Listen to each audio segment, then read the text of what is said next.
Jon Jones responds to Glover Teixeira trolling him on Instagram. Glover posted this. He added Jon Jones and Alex Pereira. Galera, ó, vamos ver quem vai ganhar essa luta aí. Jon Jones ou Ciryl Gane? You guys. Por quê? Tô meio rambo. Pô, tá bom. Jon Jones ou Ciryl Gane? Jon Jones. Jones ou Ciryl Gane? Jon Jones, the GOAT. Ai. Jones. Jon Jones. Ei. Jon Jones. Oh. Bones Jones. Oh. Oh.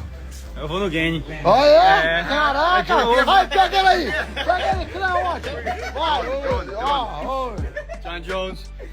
The GOAT, Jon Jones. Jon Jones. Breno, esse cara. Tá bom, vamos ver. Ei, se ele ganhar também, hein? Caraca, vai tirar onda. Isso aí, galera, tá a nossa opinião do Fight Team aqui. Quando for assim, o cara fala, não é, porque às vezes você pensa assim, o cara sabe que vai ganhar, tipo assim, mas quer ir contra a gente. Aí você faz uma apostinha, então vamos fazer uma apostinha, aí o cara muda a opinião. Faz uma apostinha, Costa. $20. Alright, guys, I'm here with Jon Jones.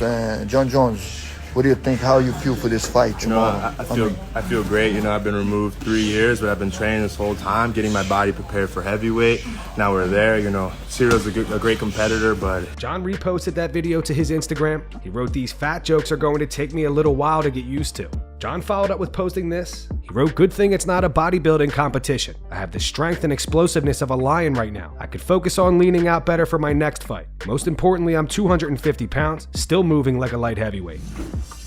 XTreme Couture celebrates Sean Strickland's birthday. We got great drink. Keep going. Great drink. Home to the family.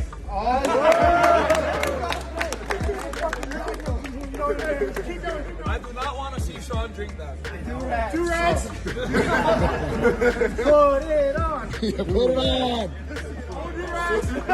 And we got backwoods and swishers. I'm gonna say, y'all, I just found out you can't buy lotto tickets in Vegas for all you two scratch offs.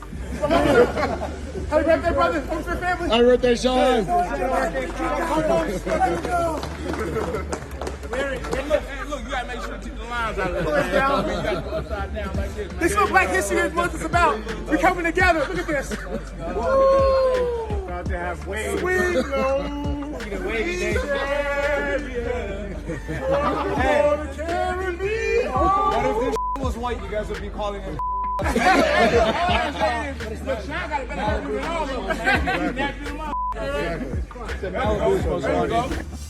Dana White recently said that he tried to get Jon Jones' only loss on his record removed. As most of you know, Jon was disqualified in his fight against Matt Hamill for throwing 12-6 elbows. Dana on the Jim Rome show went on to say, I mean, realistically, if you look at all the people that he's fought, he never lost a fight.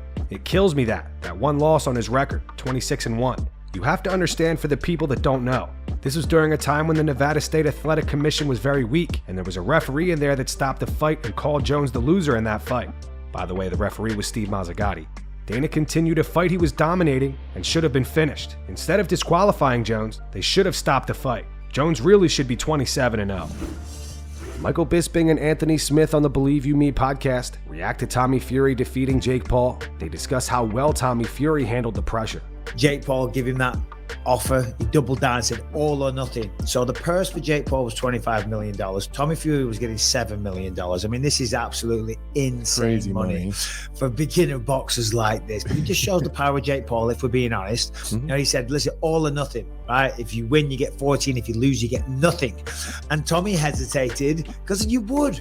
You would hesitate. It doesn't matter how confident you are. You're like, oh, it's $7 million. I'd hesitate because you're like, sometimes judges get it wrong. Maybe you have a bad night. You're like, I don't know if I want to risk $7 million as well as my health. And I was very impressed with Tommy. At 23 years old, listen, of course he won the fight, but mentally at 23, to have that kind of pressure, carrying the Fury family name, having the possibility of going home with nothing, you know, that's insane pressure.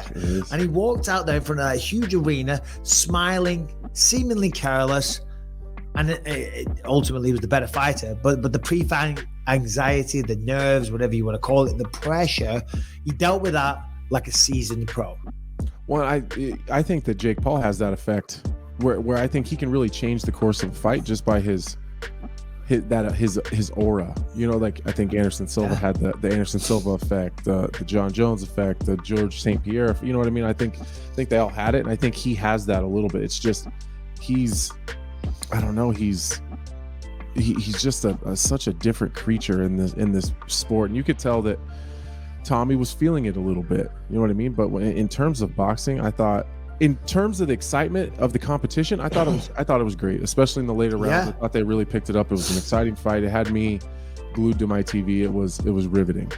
In terms of like high level boxing, they're both kind of right there with each other. Tommy Fury is obviously a little more polished and been doing it longer, and I think that was clear as far as his experience. But you know, I don't think either one of those guys right now beat anybody super high level in boxing. But I've been saying this whole time, Jake Paul needs to fight a real boxer. He did. He stood in there with him and kept it close.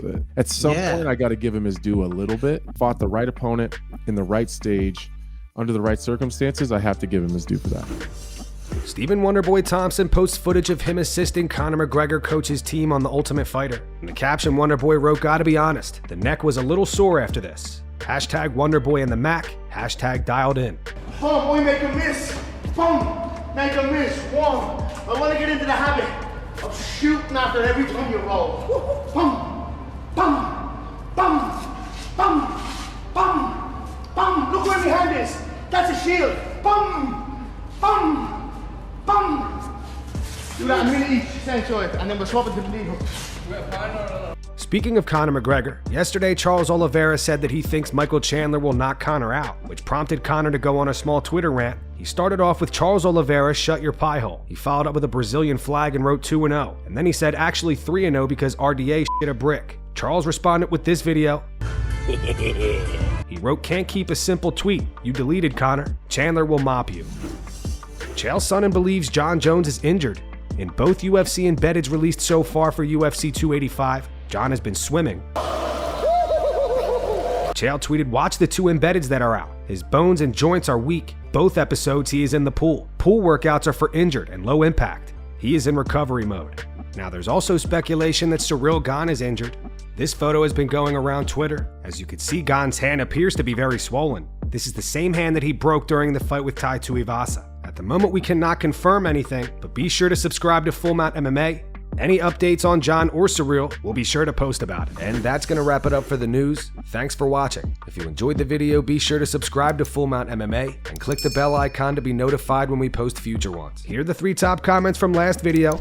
These comments are in reference to BKFC announcing Mike Perry versus Luke Rockhold. The first one's from the MMA Guru. It says, "Just when you thought Black History Month was over, Mike Perry is back." The second one says, "Luke the Samurai versus Michael the Nigerian Nightmare Perry isn't a fight I thought would ever happen, but I'm all for the chaos." The final one's from Jacob Palmer. It says, "The presser for Perry versus Rockhold is going to be fire." Those were the 3 top comments from last video. If you want to be featured on the next one, all you have to do is comment down below. If you missed yesterday's news, click the video on screen to get caught up. And make sure to go subscribe to our second channel where we post our exclusive MMA interviews.